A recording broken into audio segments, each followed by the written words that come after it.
ఒక చమత్కారం ఉండేది, ఆప్యాయత ఉండేది. ఆ కామెంట్ లో కూడా వాటిలో ఉండే సాంద్రమైన లోతుగా ఆ భావం మళ్ళీ ఇప్పటికీ చెప్పుకునేలాంటి మాటలు ఆసువుగా వచ్చేది. వాడు కావాలని మధ్య నుంచి రాశారు అలాంటి. అలాగే జాషువా గారు అనేక పెద్దలకి కావాలని చాలా కవితలు విశ్వనాథుడు నేను అంటూ ఆయన చాలా గద్యాలు రాశారు, చాలా కవ్యాలు రాశారు. అవన్నీ కూడా చరిత్రలో నిలబడ్డాయి. వాటి మీద చాలా మంది చాలా పరిశోధనలు చేశారు, డాక్టరేట్లు సంపాదించారు, చాలా పరిశోధన జరిగింది. చాలా మందికి స్ఫూర్తి కూడా.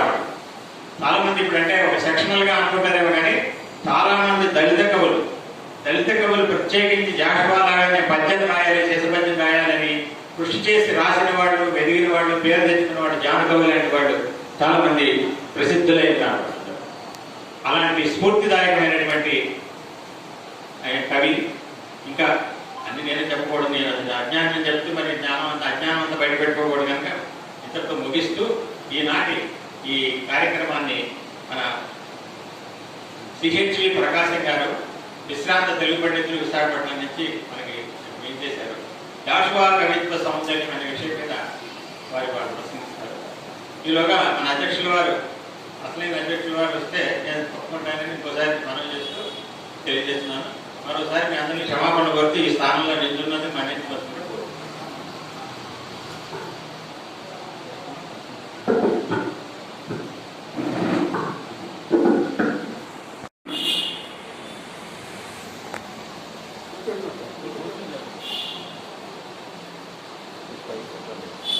మౌన వ్యాఖ్యా ప్రకటిత పరబ్రహ్మతత్వం యువానం వరిష్టాందేవ సదృశిగణైరావృతం బ్రహ్మనిషైః ఆచార్యేంద్రం కరకలిత చిన్ముద్రమానందమూర్తిం స్వాత్మారమం ముదితవదనం దక్షిణామూర్తిమీడే సానందం నందిహస్తాభతమురజరబాహూత కౌమారబహిస్రాసా నాసాగ్రేణ రంధ్రం విశతి ఫణిపతౌ భోగ సంకోచభాజీ గండోట్టేనాళిమాలాం కవిత కకుభస్తాండవే శూలఫణే వైనాయక్ష్యరంభో వదన విదుతయహ్వాంతు చేత్కారవత్యః. సభకు నమస్కారం. ఈనాటి సభాధ్యక్షుడు నా అదృష్టం. సాధారణంగా తొలిపలులయ్యే 2 పలుకులు పలికి భర్త చెప్తారే అంట. నా అదృష్టం కొద్ది నేను చెప్పవలసిన విషయాలు కూడా చాలా వరకు ఆయన కోడేకరించి చెప్పారు. వారికి ప్రత్యేక ధన్యవాదాలు. ముందు పద్యం చదివారు. పండితులైన వారి దిగవందరూ వారికే కాదు నాకు కూడా పద్యం నేను చెప్పబోయే ఇప్పుడు చెప్పిన ఈ అంశము జాషువా యొక్క కవితా సౌందర్యం, కవితా తత్వం.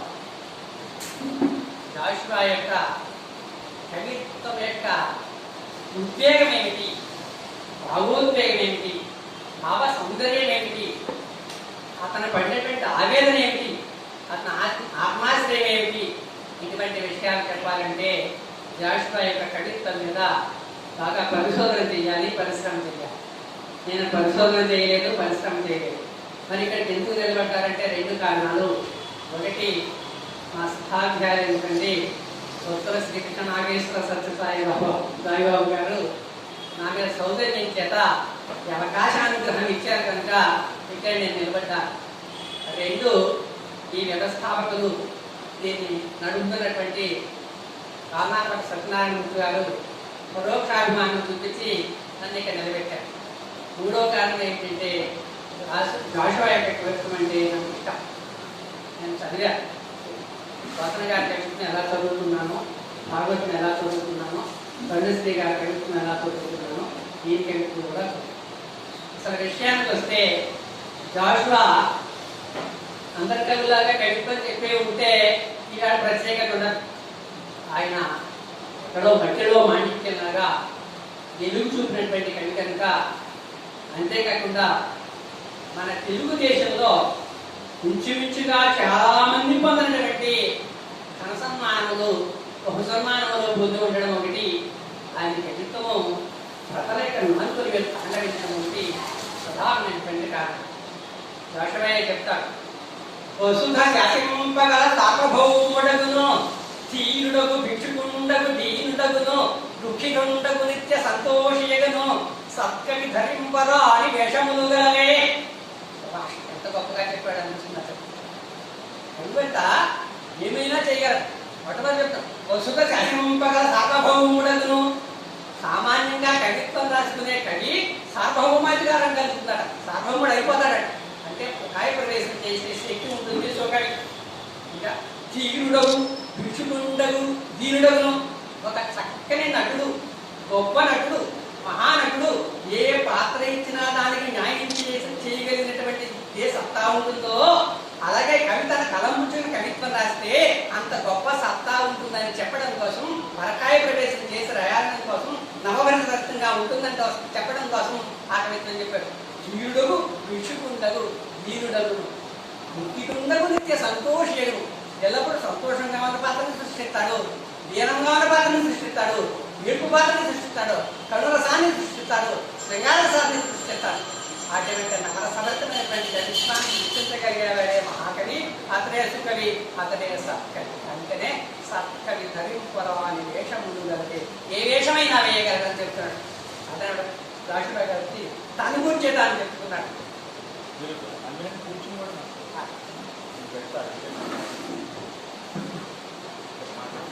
అదే కూర్చుని చేస్తే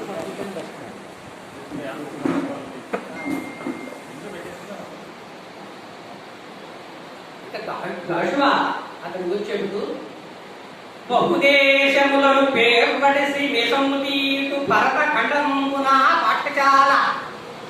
ఎలా చెప్తా చూడు, బహుదేశములను పేర్పడిసి వేషము తీటు భరత ఖండమున పాఠశాల, స్తనయుగంబున గాన సాహిత్యములు గల్లు భాషావధూటిన పంతులమ్మ, సాందీపని సమక్షమందు విద్య గడించు వనమాలిన సహపాఠకుండు, భక్తి వైరాగ్య భావములతావలమైన భాగవతంబున బాలశిక్ష, కంఠము ధరించి మోహనాక్షరములని వ్రాసి గుందును నా మహోన్నత విభూతి, దశ దిశా పథక పంతి మడమతి పరియాంధ్ర గుప్పుడు నేను. చెలిగేశాడు కవిత్వంలో. ఎలా చెప్తున్నాడు ఆ కవిత్వం పద్యం ఎత్తుబడే చూడండి, ఆ కల్పనా చాతుర్యమో చూడండి. నేను అంత గొప్పవాడిని, నేను ఎంత గొప్పవాడిని, నాకు అటువంటిది ఇటువంటిది అని చెప్పకుండా ఏ భారతదేశంలో పుట్టినటువంటి ఏ వ్యక్తికైనా భారతీయతత్వం అలవాడాలనే విశేషం చెబుతూ భరతఖండమే నా పాఠశాల. ఎటువంటి భరతఖండము? బహుదేశంలోను పేర్పడిసి ప్రపంచము అనుకరణ రోజునే వైజ్ఞానికంగా, వేదాంతముగా, ధర్మముగా, తార్కికంగా సర్వశాస్త్ర సంపన్నమైనటువంటి విజ్ఞానములో ఏ అందివేసినటువంటి చేయులో అటువంటి భరతఖండము నా పాఠశాల. అటువంటి పాఠశాల అంటే నేను భారతదేశంలో భారతదేశంలో గర్విస్తున్నానని చెప్పడం. ఇంకా మనిషి ఏ విద్యార్థికైనా పాఠశాల కావాలి, గురువు కావాలి, సహాధ్యాయులు కావాలి, ఒక పుస్తకం గ్రంథం కావాలి. అప్పుడు అతను గొప్పవాడు అవుతాడు. పాఠశాల చెప్పాడు. ఎవరయ్యా పంతులమ్మ అంటే తనయుగమున గాన సాహిత్యములు భాషావధూకిన పంతులమ్మ చెప్తున్నాడు. సంగీతము సాహిత్యం సహస్రత్య సమర్థం ఏకం అపారమధుం అన్ని ఆలోచనామకుముంట. అంచేత తనయుగమున గాన సాహిత్యములకు భాషావధుకి ఏమైతుందా అది పంతుల. ఉపాధ్యాయుడు చెప్పాడు, పాఠశాల గురించి చెప్పాడు. నీకెవరైనా సహాధ్యాయుడు అంటే సాందీపని సమక్షమందు విద్య గడించు వరమాలిన సహపాఠకుండు. ఈ ప్రపంచంకై విశ్వ మానవాళికి గీతోపదేశం చేసినటువంటి ఏ కృష్ణ పరమాత్మ అయితే ఉన్నాడో, ఏ వనమాల అయితే ఉన్నాడో, ఏ సందీపు దగ్గర సమస్య సద్గురు దగ్గర సాందీపు దగ్గర విద్య నేర్చుకున్నాడో అటువంటి వనమాలే అటువంటి కృష్ణ పరమాత్మే నా సహాధ్యాయం. ఎవరు కూర్చో చెప్పడం లేదు, తను కూర్చోకుని ఎవరు కూర్చో చెప్పాడు. ఇదే ప్రశంస. ఇక ఏమిటన్న గ్రంథం అంటే భక్తి వైరాగ్య భావముల తవలమైన భాగవతమున బాలశిక్ష. నా బాలశిక్ష నా గ్రంథం ఏంటో తెలుసా? భాగవతం. ఏమిటా భాగవతం గొప్పతనం? భాగవతం భాగవతం భాగవతం భాగవతం భాగవతం కాదు. భక్తి వైరాగ్య భావముల తవలమైన భాగవతమున భారతుడేంటి మానవ జన్మ చర్మగమ్యం నేర్వాలంటే భక్తి వైరాగ్యం ఉండవలసిందే. అక్కడ బేరాలు లేవు. అటువంటి భక్తి వైరాగ్య భావం ఉన్నటువంటి ఆ భాగవతమే నా బాలశిక్ష. కాబట్టి అటువంటి అటువంటి పాఠశాలను పంతులమ్మను సహాధ్యాయుని బాలశిక్షణ కలిగి ఉండే నేను గంటం ధరించి బహనాక్షరము రాసి కుందునా మహోన్నత విభూతి అప్పుడు చెప్తున్నాడు. ఇటువంటి పాఠశాలలో పుట్టి ఇక్కడ నేర్చుకున్నటువంటి వ్యక్తి ఎలా ఉంటాడ? మోహనాక్షరములనియా రాసి కుందునా మహోన్నత విభూతి దశదిశా పదకబంది అక్షదిక్కులుగా దశదిశా పదకబంది భూలోభంతర మధ్య దశదిక్కులవుతి మడమ తిప్పని ఆంధ్ర గుప్పుడు నేను తెలుగు వాడేందుకు గర్విస్తున్నాను అని చెప్తాను. ఇక భరతమాత గురించి చెప్తాడు. ఇది అందరికీ తెలిసిన భక్తినే, కానీ ఆ అన్వయం చూడండి ఎలా చెప్తున్నాడు. సగర మాంధాత్రాన్ని సచక్రవర్తుల అంగసీమల నిప్పినట్టి సాక్షి. సగర మాంధాత్రాది సచక్రవర్తుల అంగసీమల నిలిపినట్టి సాక్షి. కమలనాభుని వేణుగాన సుధాంబుది మునిగి తేలిన పరిపూత దేహ కడిలాసాది సత్కవి కుమారుడగాంచి కీర్తినందిన పెద్ద గెట్టురాలు బుద్ధాది మునిగనమ్ముల తపమ్మున మోగమషములు విడిచిన భక్తురాలు సింధు గంగా నదీ జల క్షీర మెగుడు కురిసి బిడ్డల భుషించుకునుచుతున్న పశ్చిమలెంతరాలు నా భరతమాత. ఈ వజ్రం వైడూర్యం మాణిక్యం అంటే మాట వేశారు. పచ్చి బలెంతరాలు నా భరతమాత మాతలకు మాత సకల సంపత్ సమేత.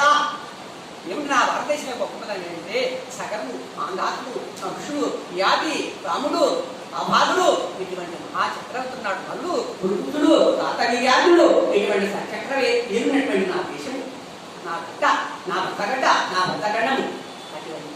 అటువంటి వాడిని అందరినీ తన అంతసేములో పెట్టి వలలాడించింది భర్తమాత. అటువంటి సాధ్వి ఈ భర్తమాత అంటే. ఇంకా కమలనాభుని వేణుగాన సుధాంబుది మునిగి తేలిన పరిపూత.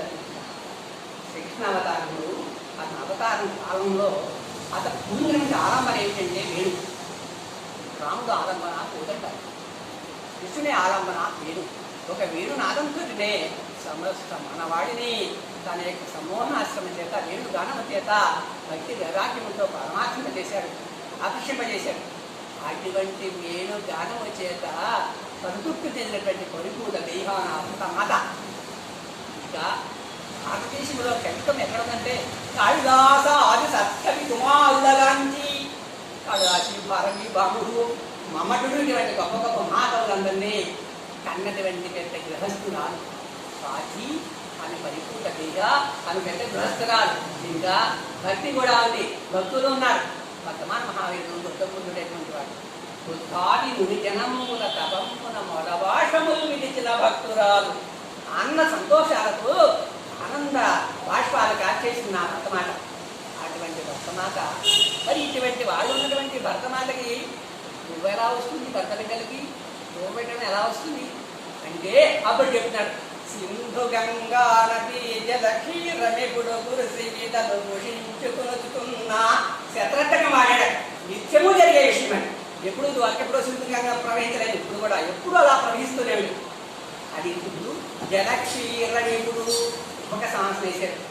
జలము అనే నీరు అలా పారిస్తూ ఇస్తూ అందరి బిడ్డని ఎప్పుడు వర్తమాన కాలంగా ప్రతి కాలంలోనూ నిత్యవర్తమాన కాలం అంట. అటువంటి పోషించుకుంటున్న వచ్చి బాగా ఎందుతారా భారతదేశంలో ఎప్పుడో మహానుభావులు పుట్టి అయిపోయారు అనుకోండి కదా. ఎల్లప్పుడూ అలా జన్మిస్తూనే ఉంటుంది ఈ వర్తమానం. చూడండి, రోజు బాధించాలి పచ్చి బాధించాలి అంటుంటారు.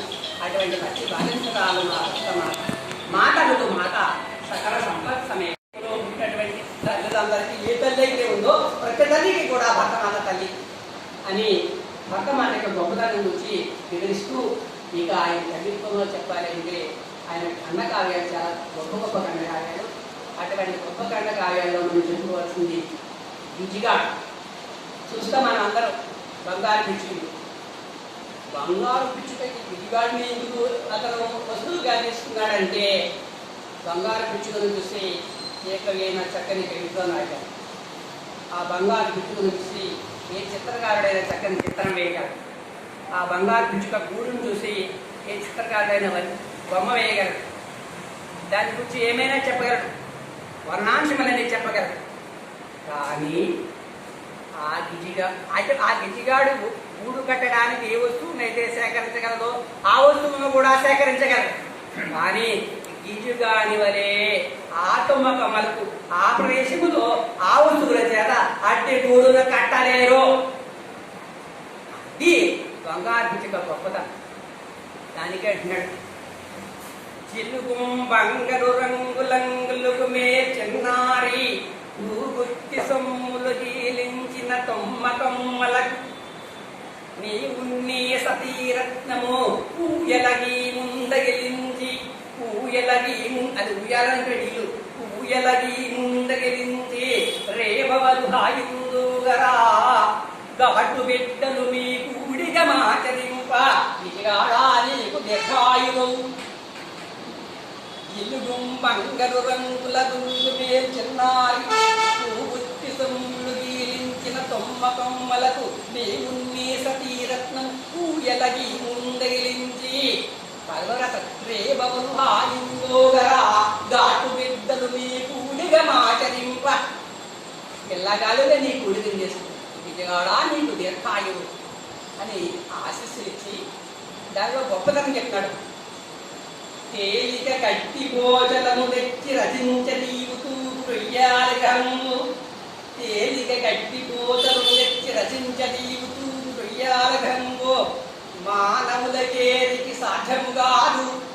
ఎందుకట దానిలో జాలదులందులో జిలుగు శయ్యలు నంటి పొరములప్పగా మేలు పడే పులుంగు నెకమీడురా విజగాడా నీడగా పులుంగు నెకమీడవురా ఎగిరి పదమండి అసలు పులుగు అంటే పక్షి పక్షిలో రాజు. మన పక్షిలో రాజు వైదిక ధర్మంలో హిందూ సంప్రదాయంలో తత్వంతుడే. కానీ యాశివా గారికి పులుగు టెక్కుడు చాలా అనిపించింది. ఎందుకంటే మానవులకి ఎవరికి సాధ్యము కానటువంటి అది గొప్ప స్థాయిని పొందేది. ఎందుకంటే అది కట్టే గూడెటువంటి ఇటువంటి దానిలో జాలలు అందులో నిలుగు చెయ్యలు అంతి పురమ్ములు.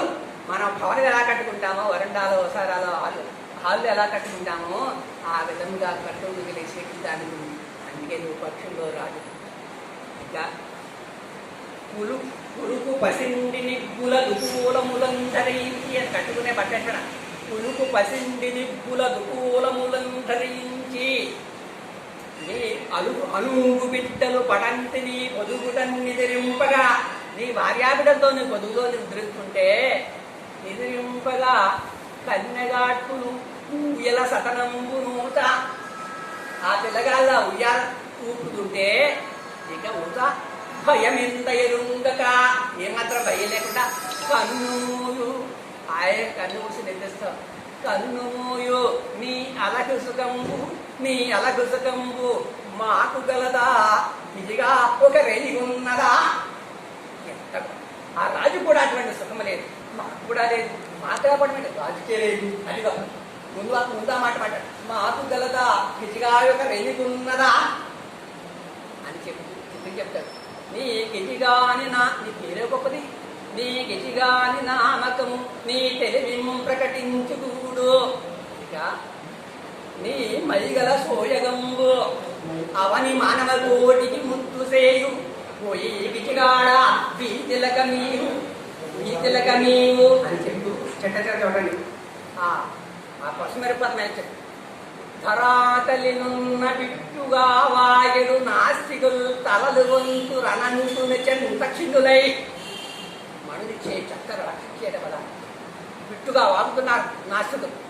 దేవుళ్ళేడు ఏమి లేడు ఏమంటారు చూసారా. ఒక్కసారి నిన్ను చూసి నువ్వు కట్టే గృహ నిర్మాణం చూసి నీ గూడును చూస్తే ఇలా వాగేవాళ్ళు నాస్తికులందరూ కూడా, అంటే వేద ప్రామాణ్యాన్ని ధర్మాన్ని ఒప్పుకున్నటువంటి వాడు కూడా తలలు వంతుడు అనంతుని చెంత చిన్నులై, ఎవరికంత అనంతుని చెంత అనంతుడంటే ఈ సృష్టి యొక్క అంతము వాడు, అంతము లేనివాడు. ఈ సృష్టిని సృష్టించాలంటే ఎవరికైతే అంతము ఉండదో వాడే అంతమయ్యే సృష్టిని సృష్టిస్తాడని అనంతుని పదం అక్కడ వేశాడు. అట్టి వాడికి తల వంచవలసిందే. ఈ సృష్టిని అంతా సృష్టించేవాడు ఒకే ఒకడు ఉన్నాడు కదా అనంతుడు. చూడండి భగవద్గీతలో చెప్తాడు, అజోభిషన్ అంటే ఆత్మ ఉదారామీశ్వరోభిషన్ ప్రకృతి మహిష్టాయ సంభవ ఆత్మమాయ. నా యొక్క ఆత్మమాయ చేతని ఈ ప్రకృతిని అంతటా నేను సృష్టిస్తున్నాను, దానివల్ల నేను సృష్టింపబడుతున్నాను, దానివల్ల నేను అవతరింపబడుతున్నాను. అటువంటి అనంతుడికి అందరూ కిన్నెలైపోతారని అంటే గుజిగాని యొక్క అతను కవిత్వం చెబుతూ, ఆ కవితా చాతుర్యం చెబుతూ భగవంతుని యొక్క ధార్మిక స్థితిని, భగవంతుని యొక్క ఆశ్చర్య స్థితిని సందేశం ఇచ్చాం. ఈ కవిత్వం కోసమైన పడితే విజయాన్ని వర్ణించి ఊరుకోలేదు. విజయాన్ని చూస్తే నాస్తికులు కూడా తల ఉంచుతారనే సందేశం చూసావు, తప్పకుండా భగవంతుని ఉంటున్నాడనే అర్థమనే. అతని యొక్క ఖండకార్యాలు ఏం చూసినా అంత గొప్పగా ఉంటూ ఉంటాయి. శిశువు గురించి చెప్తాడు, గొప్ప కవితాకండి. ఇది అందరూ చదివిన విషయమే ఉంటుంది. శిశువు దాన్ని పెట్టేసుకొని మీకు ఇబ్బంది అవ్వట్లేదు, దాన్ని పెట్టుకుని కరెక్ట్గా ఓపెన్ పెట్టుకోండి.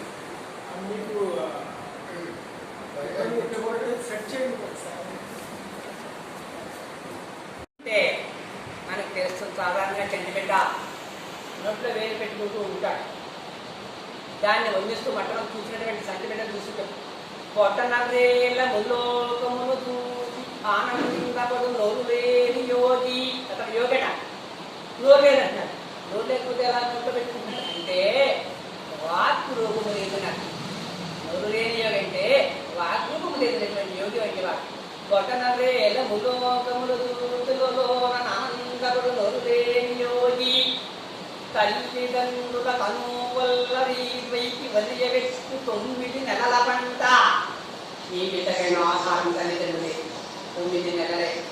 తల్లిదండ్రుల కనువు వలరి వైకి ప్రయోగమే. 2 శరీరముల యొక్క లతలు కూడుకున్నప్పుడే బిడ్డ ప్రసవిస్తాడని 9 నెలల పంట. తల్లిదండ్రుల కనువల్లరి వైకి వదిలిపెట్టు 9 నెలల పంట. ఇంకా ఆ చెట్టు బిడ్డకి ఏదైనా తినిపిస్తే మనమైతే రుచి చూస్తాం. అమృతంబు విషమును వ్యత్యాస నిరుంగగా ఆస్వాదించదని వెర్రిబాడులాడు. అమృతం ఆ విషమాన్ని ఏముండదు, అలా ఆస్వాదిస్తుంటాడు వెర్రిబాడుగా. ఇక ఉయ్యేల దగ్గర భాగ్యోన్నతుండు. ఉయ్యాలకి ఇవ్వాల్సింది అలా ఉయ్యాల ఊరుతూనే ఉంటాడు. ఉయ్యేల దగ్గర భాగ్యోన్నతుండు గానమారింపక కనుమూయని రాజు. రాజునైతే ఉద్యమాలు కీర్తన చేత నేర్పుతుంటారు. ఇతను గానం అలా అంటూనే ఉండాలి, గౌరవ పాడుతూ ఉండాలి. అతను రాజు వంటి వాడు. నేర్చిన ఎంత చదువరి మొట్టమొదటి ఉప్పు అని ఒకరు పెడుతుంటాడు. దాని ప్రయోగము నేర్చిన ఎంత చదువరి. ఇంకా అంబ కౌకిటలో ఉన్న పంజరము చిలుక. అన్ని రూపకాలు కల్పనా చాతుర్యం. అంబ కౌకిటలో ఉన్న పంజరము చిలుక. అంబ కవితలకు మధ్యము చిలుక వంటి వాడు. ఇంకా చెప్తూ ఎన్నిసార్లు అయినా సరే బట్టగట్టడు బిడియాన పట్టుబడడు. ఏ సిగ్గులే బట్టగట్టుబడు. కారుని పాఠశాలలో చేరినాడు. ఈ భూమన్నాలే పాఠశాలలో చేరినాడు. కానీ చెప్తున్నాడు, నవమాసములు భోజనం నిరము నిరుంగకపై నించు పుట్టింటి బాటసారి. 9 నెలల గర్భంలో ఉండి ఒక బాటసారిగా బయటకు వచ్చాడు. ఇంకా జగతనీతని జాతక చక్రమందు పుంజయున్నది అభయశంభో యశంభో. ఇకటవు ఈ జాతక చక్రంలో ఏముంటుందో అని చెప్పుకున్నట్టు చేస్తూ ముగింపు చేస్తూ అభయశంభో యశంభో ఎందుకలా అన్నాడంటే అతని యొక్క జాతక చక్రంలో పరమానుభవం పోయి బిడ్డ ఎత్తి ఏ ఏ కార్యక్రమం చేస్తాడో, ఏ కార్యక్రమం చేస్తాడో, ఇటు వస్తుందా అపకీర్తి వస్తుందా, ఏది బొత్తు ఉందో అనేది అక్కడ జాతక చక్రం ఏమి చెప్తుంది. బిడ్డ అప్పుడు ఏమీ చెప్పలేమని శిష్యు యొక్క వర్ణన వైవిధ్యంలో చెప్తాడు. ఇంకా ఆయనకి ప్రత్యేకమైనటువంటి కవిత్వం చెప్పబోతున్నటువంటి 2 ఇంకా కాంగ్రెస్లు తాజ్మహల్ అన్నీ రాశాడు. బాబుజీ చూశాడు, రాశాడు. భర్త వర్షం వీణ వజ్రాలను రాసితో కొమ్ములకు పెట్టి గురువాడు గాంధీత ఆలు ఓడైంది తెలిసినటువంటి వాడు అంటాడు. బాబుజీ తప్పని చెప్తుంది. కానీ అతను కవిత్వానికి చెప్పవలసిన 2 గ్రంథములు ప్రధానమైన గ్రంథంలో 2 ఉన్నవి. ఒకటి ఫిరదౌసి, 2 గదియా. ఫిరదౌసిలో ఆ సహనామా గ్రంథము రాసినటువంటి పారసీక కవి గదిరీ మహమ్మద్ యొక్క సమస్త చరిత్రను రాసినటువంటి 30 ఏళ్ళు కష్టపడి రాసినటువంటి ఆ ఫిరదౌసికి పడినటువంటి ఆవేదన, ఆ వేదన భారము అదైపోయి మరకాయ ప్రదేశం చేసి ఫిరదౌసిలో చెప్పుకుంటాడు. భారతక్షోనికల్గు దేవస్థలములు జతడిని 7 గజనీ పురాణ మసీదులయ్యే ఇప్పటి మసీదులు ఏ రూపమెత్తగలవో కాలమెరుగును ధారుణీ గర్భమెరుగు. భారతదేశమే చిత్రం కూడా చెప్పాలి కదా, భారతదేశమే కదా. సంపదంతా కూడా 18 సార్లు దండెత్తి గది మహమ్మదు పట్టిగల మసీదులు కట్టుకున్నాడు. ఇప్పటి మసీదు ఏ రూపమెత్తగలవో కాలమెరుగును ధారుణీ గర్భమెరుగు. కాలగర్భంలో కలిసిపోతుందో కూలిపోతాయో అది ధారుణీ గర్భం అంటే. ఇంకా హిందువుల దుర్బలమును ఆశ్రయించు బ్రతుకు ద్రవ్య సంపద. మన హిందూలో ఉన్నటువంటి మన యొక్క హిందువుల యొక్క బలశక్తిని ఆశ్రయించినటువంటి ద్రవ్య సంపద, ధన సంపద. నేడు త్వరక భూదౌను చేరి కాపురం ఉండెనటది ఖడ్గము వలచి. ఎంత తప్పగా నేడు త్వరక భూదౌను చేరి కాపురం ఉండెనతని ఖడ్గము వలచి సిరి నిజంగా బట్టి తక్కరిది సుమ్ము. ఎప్పటి వరకు భారతదేశంలో అధిక ధన సంపదలతో ఉన్నటువంటి దేశము ఈ తెలుగుదేశం అయిపోయిందంటే వెళ్ళిపోయింది. ఎందుకు వెళ్ళిపోయింది అంటే అతని ఖడ్గాన్ని అంటే కత్తి చూసి నెత్తుడు కొడుతో పట్టుకుపోయాడు అనేటువంటి ఆ చారిత్రకమైనటువంటి ఆధారము ఆ పద్యను మనకు చూపిస్తాడు. ఇక ఫిరదౌసి యొక్క చెట్ట చివరలో ఆయన ఆ అరణ్యంలో ప్రయాణిస్తూ ఉన్నప్పుడు కరికెప్పుగా చెప్తాడు. చెబుతూ అరణ్యంలో తన కూతురు తన భార్య వెళుతున్నప్పుడు ఒక్కసారిగా ఆకాశం అంతా మేఘములతో ఉండిపోయింది. మేఘములు వచ్చేసి మేఘగడ్డిని ఒక్కసారిగా వచ్చేస్తుంది. కవి ఒక్కసారిగా ఆ మేఘగడ్డిని విన్నాడు, చూశాడు. ఆ మేఘగడ్డి ఉండక ఏ కవికైతే కంటికి నీరు తెప్పించినటువంటి ఏ మహీషమ్మన్యుడు ఉన్నాడు, మహీషమ్మన్యుడు అంటే నేనే రాజనుకునేవాడు. చూడండి, పండిత మన్యుడు అంటారు. పండిత మన్యుడు అంటే పండితం ఆత్మానం పండిత పండిత మన్య, నేనే పండితుడు అనుకునేవాడు. పండిత ఈ మాన్యుడైతే పండిత మాన్య. ఎవరైతే పండితుల చేత సన్మానింపబడతాడో వాడు పండిత మాన్యుడు. ఎవరైతే నేనే పండితుడు అనుకుంటాడో వాడు పండిత మాన్యుడు. ఇక్కడ మహీషమన్యుడు అంటే నేనే రాజుని, నాకంటే ఎవరు లేరు. అటువంటి మహీషమన్యుడు యొక్క కోపాన్ని పిచ్చి అతని మీద ఒక్కసారి నురుదాని పండు నురుగుటకై ఆచను దావిని ఆ మేఘగర్భము అంట, గర్భిణీ మేఘము. పండ్లు నూరినియా అన్నట్టుగా పటపటా కొద్దినట్టుగా ఉంది. ఆ మేఘ గర్జన అలా ఉంది అని బాగానే ఉంది, బాగానే చెప్పాడు. మరి మేఘ గర్జన అంత గొప్పగా ఊరు మెరుగులు ఉంటే గంగామాలకు వచ్చే గొప్పగా వాన కురిసేయాలిగా. కురవాలి, జాషువా కురగలరా. ఎందుకంటే అతని కవి, అతను ఆత్మీయుడు అరణ్య మధ్యంలో నడిచి వెళుతున్నాడు.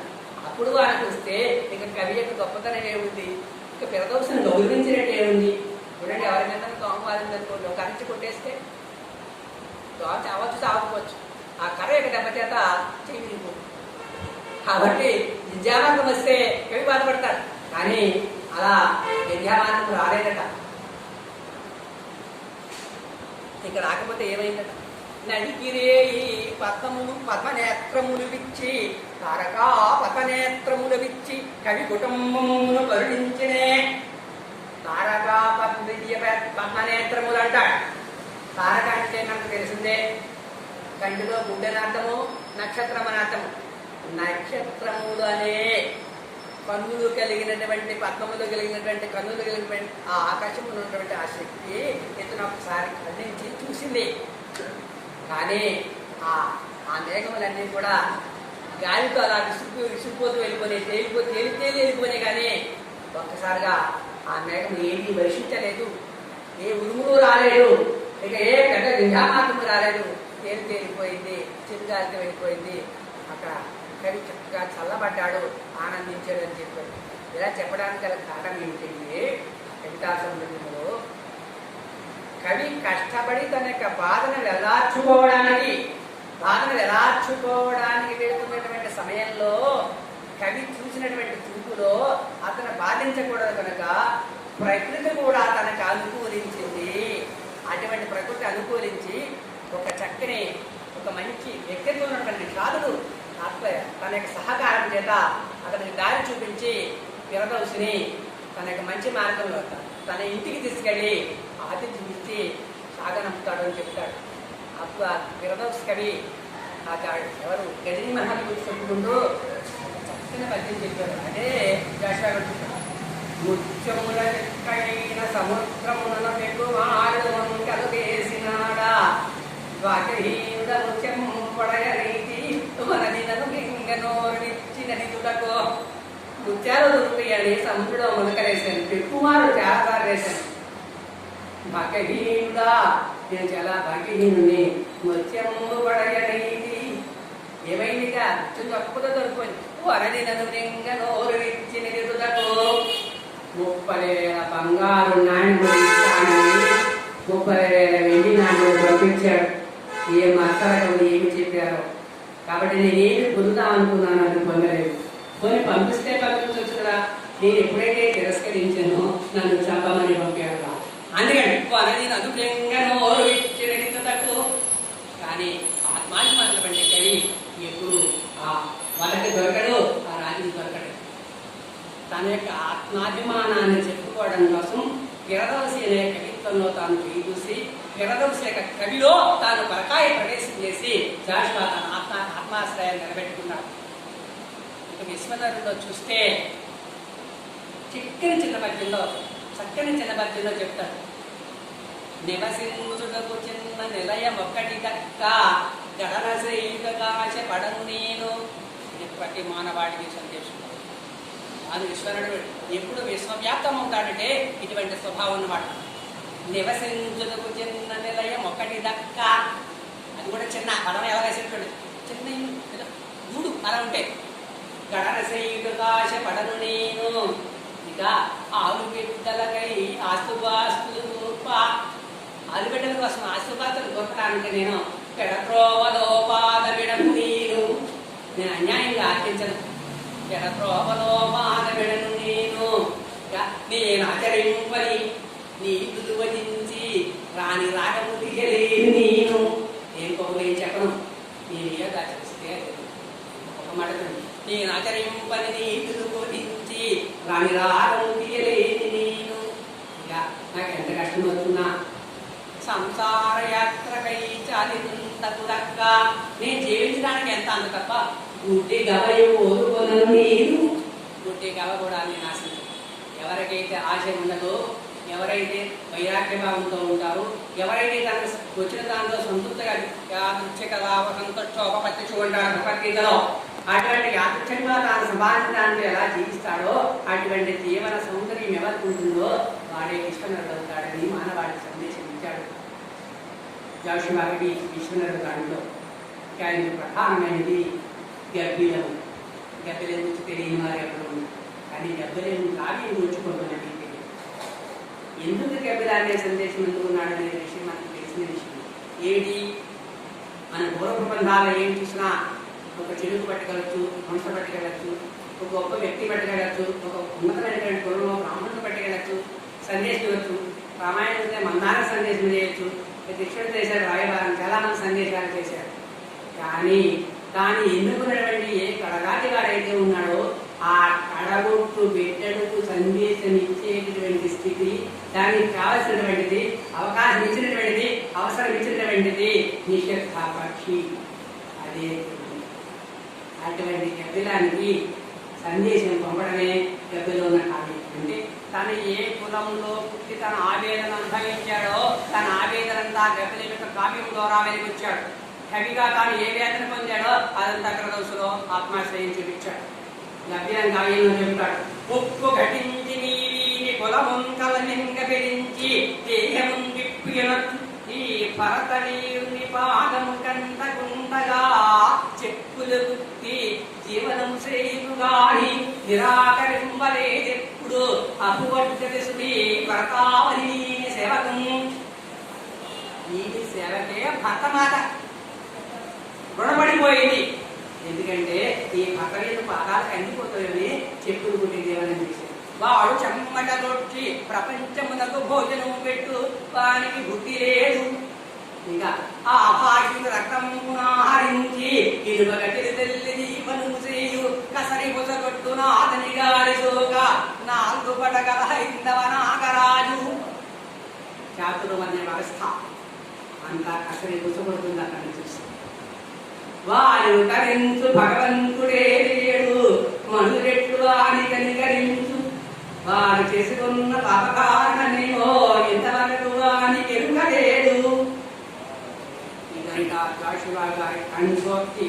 ఆయన సొంత పద్యములు ఎవరో చెబితే వచ్చినవిగా. గర్భుజం చేత సందేశం పంపించడానికి అభాగ్యుడిని ఏ పంచముడిని తను ఎన్నుకున్నాడో అతని యొక్క దుస్థితినంతటిని చూసి కళ్ళు పెట్టిన చిత్రీకరణ చేస్తూ ఉన్నాడు. అటువంటి నిషిద్ధుడి యొక్క ఇంటిలోకి ఒక కపిలం వచ్చినప్పుడు చెబుతున్నాడు.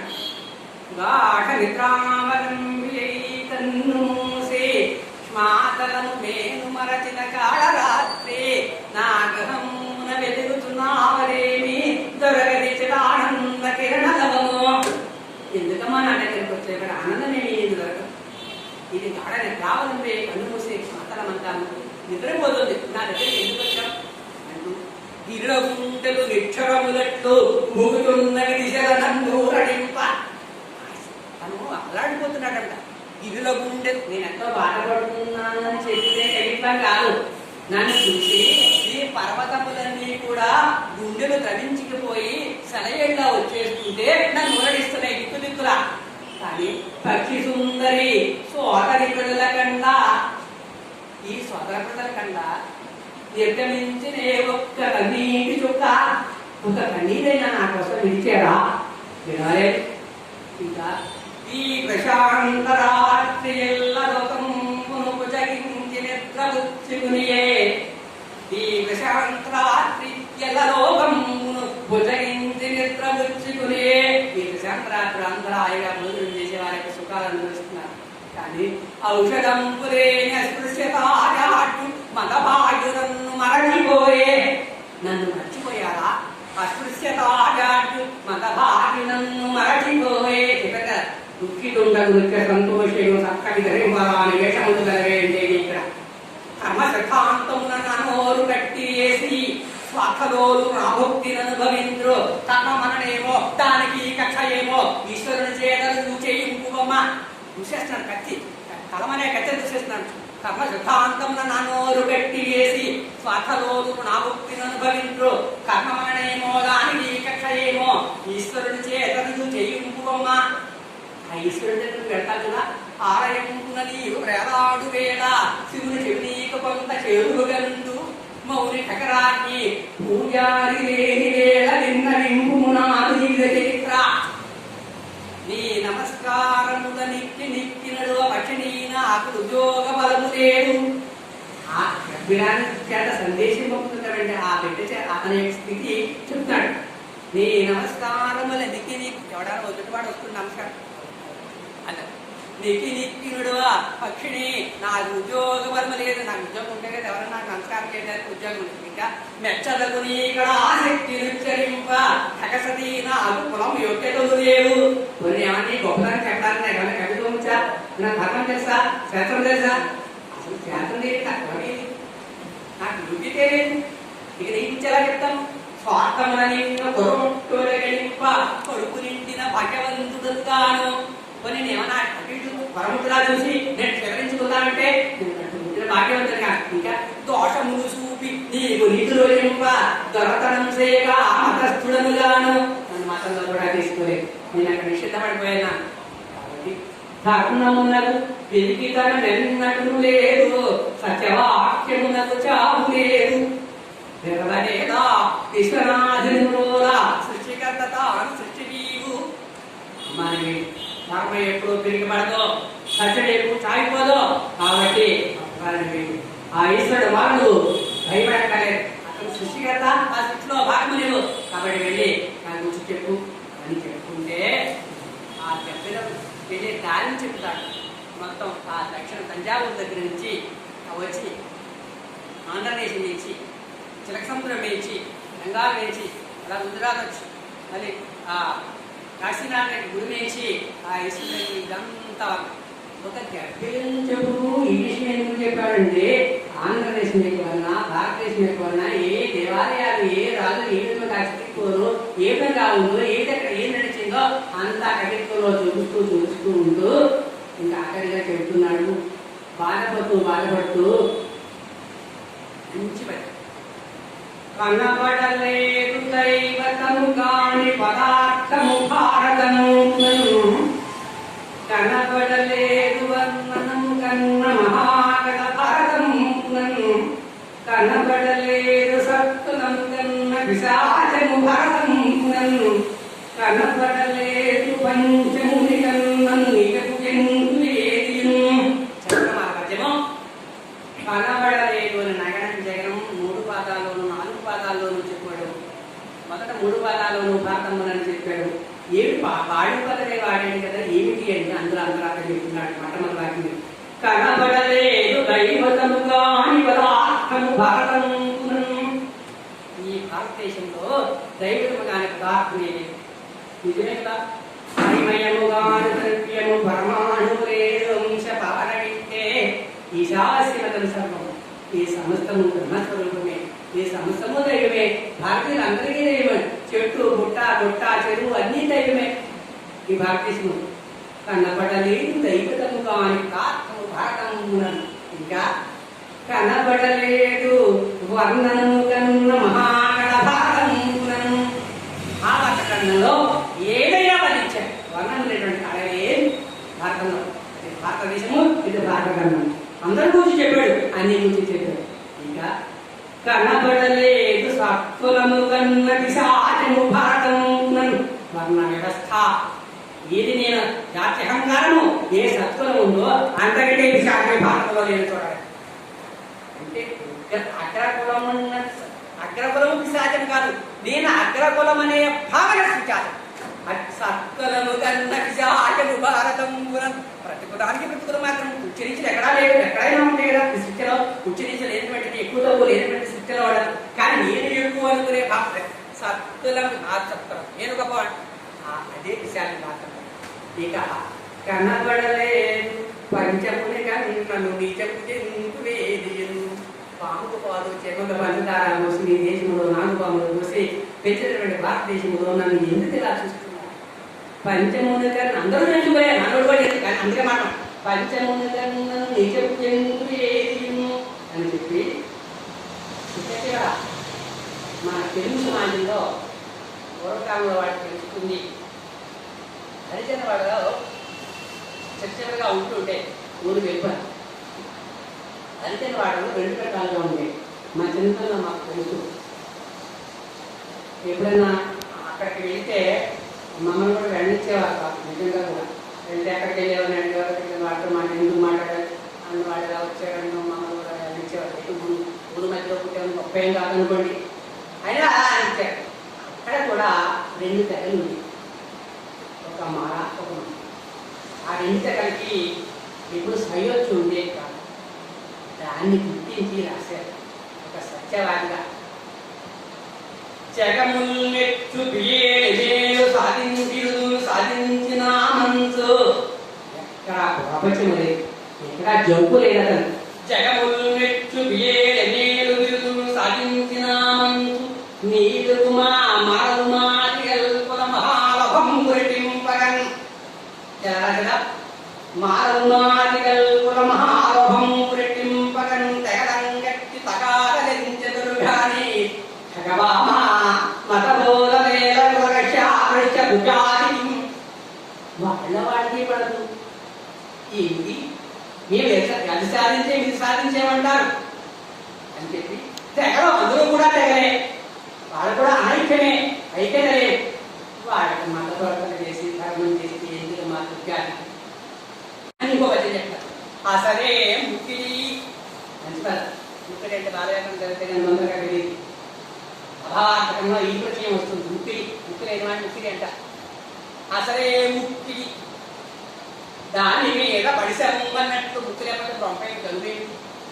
అసలే ముక్కిలి దాని మీద పడిసమ్మన్నట్లు మా జాతి బానిసలు పుట్టుతోటే వారసు కదా.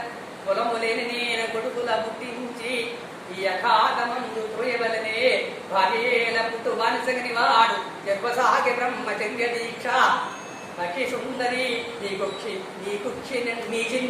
నిండా ఇన్ని నీరమ్ము పలహారమున్న చాలు, ఇన్ని నీరమ్ము పలహారమున్న చాలు, ఎన్ని దేశములు తెలియననేమి నీవు నా వలె పుట్టు బానిసవు కావు చెప్తాడు. కపిలంతో చెప్తాడు. అంచేత అది చెప్తాడు. మా జాతి బానిసలు గౌరా కలహించుచుందురు భయులు నిచోచ్యత నిర్మయ వ్యసన వ్యగ్రత సిగ్గుచేటన్నయో అస్పృశ్యత త్రాసమంత సమేడుండదు గాంధీ నేరడు అవి అంతర్నాటకారాటందు నీకు చెప్పేశాడు. అందుకే రజోనాథ్రణం చేస్తూ దేవాలయ ప్రవేశం చేశాడు. పరిస్థితులు అందరూ చేశారు. ఎంత చేసినా అందరినీ కూడగట్టుకు తీసుకొద్దామన్నా అస్పృశ్యతను పోగొట్టినటువంటి గాంధీకి తెలియదమ్మా అవి అంత నాటకారాటములు వాళ్ళకి పడదు. అందుచేత నాట్యం ఏర్పడింది. ఇది కేవలము సమాధినే చేయలేదు, నేనే చేసి అపరికం లేదు కాదు. అవి అంత నాటకారాటములు ధర్మ సంస్థాపనార్థం ధరణి మీద అవతరించదనయను అభ్యభవును తండ్రి. నువ్వు జన్మించి నెత్తి చెప్పినది లేదు, నేను జన్మింపకున్న ముంగినది లేదు. తెగేసి అలా కలం కాదు కవి గట్టి అంటే ధర్మ సంస్థ చెప్పండి. ధర్మ సంస్థాపనార్థాయ చెప్పాడు. ధర్మ సంస్థాపనార్థం ధరణి మీద అవతరించదనయను అభ్యభవుని తండ్రి. అభ్యభవుడు బ్రహ్మయత్నం విష్ణుమూర్తి దశావతారాలు కదా. అందుకని పుట్టానంటాడు కదా. గురువు జన్మించినెత్తికెత్తినది లేదు. ఎన్నో అవతారాలు వచ్చాడు. నాకు ఉపయోగం. నేను జన్మింపకున్న ముంగినది లేదు.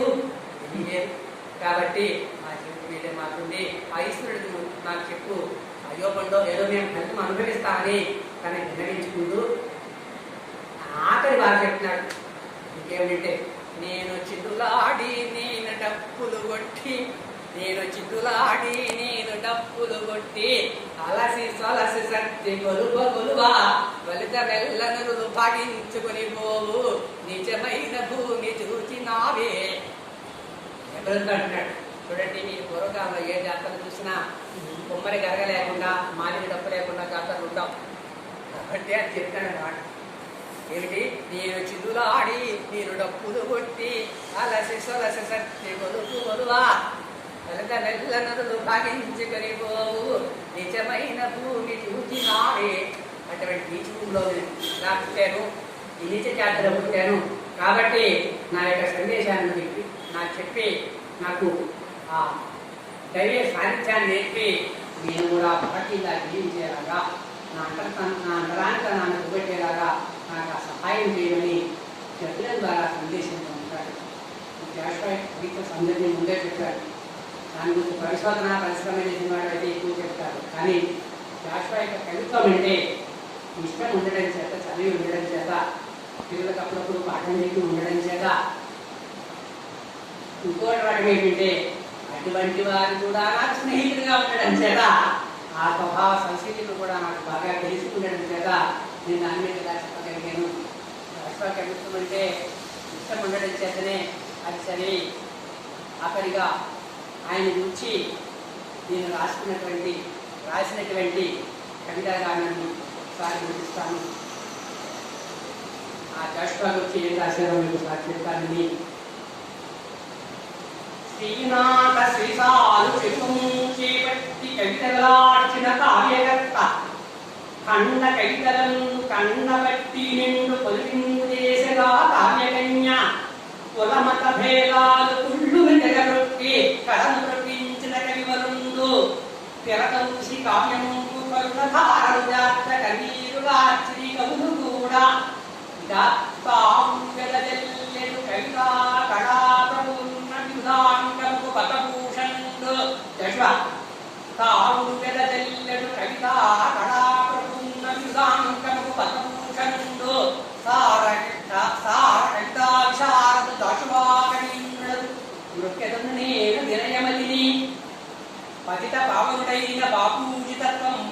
విషమంత బయలుపరచి కులహీనుగా నుంచి మధ్యంపు దిద్దిన పగుని శీలంబు ఘనతపరచి రంగులు వెదజల్లు బంగారు విడిగాని కుటియాలలో రూపినావు సతిని ముటన్న ఆటి సాంబమూర్తిని కూడా జోపెట్టినావుగా జొలపాడి శ్రోతల హృదయాల సుస్తర శుద్ధిని మీటి గంట పెట్టేల ధారణ ధరుడు నీవు గగన తారగా నిలిచిన కవివర్ణకు దండమీద భక్తితో నిండుమని గంభీర భావ కవితాంశతో పవనం పయ్యగా భరతమాత గరగరల్పచరించు కవితాశుద్ధితో సంద్రకీర్తిని పొందరాంధ్రవాణి అంటరాని తనమును అంటపెట్టిదిగా కవితాగ్నిను ఓసికలై తిప్పి కడగొట్టు బిడ్డని కన్నీటి గాథను గగనధారి గప్పిలంగు శివును దరియేరి చెగిలోన చెట్టి వచ్చి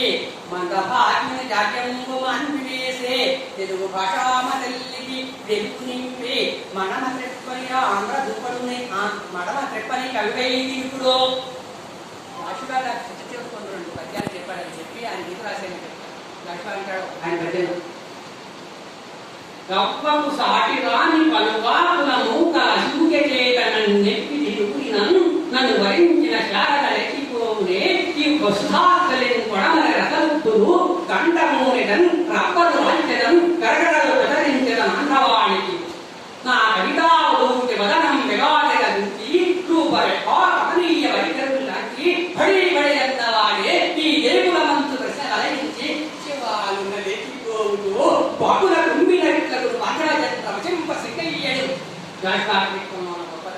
రాజవాదాలు చెప్పారు సొంతంగా ఆయన గురించి మా తెలుగు పద్యాన్ని చెప్తే ఆ పద్యం చదివి నాకు అనిపించింది పలుకుల తల్లి నెచ్చుతున్న పారకయుక్త కటాక్షమీయగా పలుకుల తల్లి నెచ్చుతున్న పారకయుక్త కటాక్షమీయగా తెలుగు పదములందు గల తీయని తేను జాదువారగని పులి పులి పద్యధారలను కోతలు కోసిన నీకు నా మరి పలుమరి నొక్కి కోమల సువాసిత చంపకమాలనిచ్చెదను ఇక నీ కవితామధూటి నా కవిత అన్నాడు కదా నీ కవితామధూటి నువ్వు నువ్వుల బొగ్గలు చూచువారలే రూపరేఖమనే చూశాను నీ కవితామధూటి నువ్వు నిప్పుల బొగ్గలు చూచువారలే నీ కులహీన తండ్రికి నీడ స్వభావము చూపినాడిగా నిరసించాడు నిరసమని చెప్పారు లోకులు పాకులంబలను లోకువ చేసిన లొటులేదిలే నీకు లోకులు పాకులంబలను లోకువ చేసిన లొటులేదిలే నీకు ఇక వరించగాది నిన్ను నీ కవితాసతి శారదాంబయే ఈ శారదాంబే నిన్ను వరించినప్పుడు నీకు లోటెట్టి ఇంకా కవిత నచ్చలేని కాకులకు కవులు కవిత నచ్చలేని కాకులకు కవులు చిల్లి గవ్వకైన చల్లబోరు కాకికేమి తెలియ కోకిల కంఠంబు కాకి ఎప్పుడైనా కోకిలే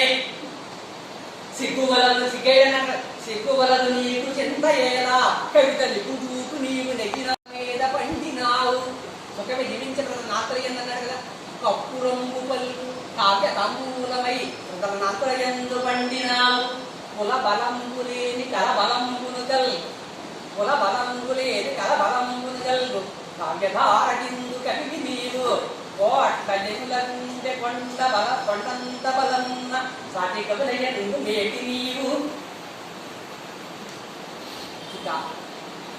కడగొట్టు బిడ్డడై కష్టసాగర నీటి మట్టిలో మాణిక్యమన్న రీతి విద్యలో రాణించి విజయ కథనమిత్తి భాషామ తల్లికి పాపడయ్యే అజ్ఞానమనగించి విజ్ఞానమందింప కావ్య రేఖలు నిన్ను కలము కట్టి సరస సహృదయదాసుడు నింపే సామాన్య మానవ జగతి ఎందు మూఢభక్తిని మునీటి నుంచి వేసి అంటరానితనంబును అంటబెట్టి సంఖ్యాదిగంచెను విశ్వనరుడు సార కవితా గగన ధ్రువతారయ్యే సార కవితా గగన ధ్రువతారయ్యే ఇక సార సమరంగ ధారా సారోదారము నీరు చక్కని కవితలు సార సమరంగ ధారా సారోదారము నీ చక్కని కవితలు సారమునిచ్చును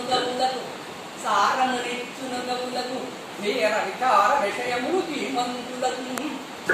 ధీమంతులు కూడా వ్యక్తం వచ్చి విచారించుకుంటాను, చరిత్ర రాయాలంటే నీ చరిత్ర చదువుతాను, అటువంటి కవిని ఒక పెద్దాన్ని